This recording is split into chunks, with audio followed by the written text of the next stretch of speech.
బ్రహ్మార్పణం.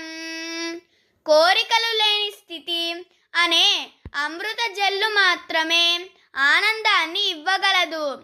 అప్రయత్నము, పరిణామరహితము, నిష్కలము అయిన ఆత్మ ఎక్కడో దూరంగా అందరానిదిగా ఉండదు, మనలోనే ఉంది.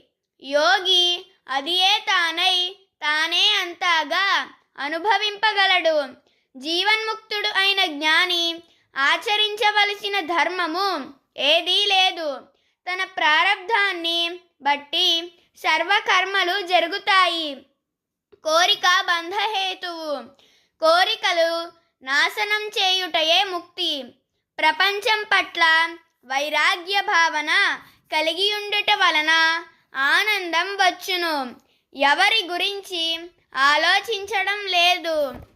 బ్రహ్మార్పణం.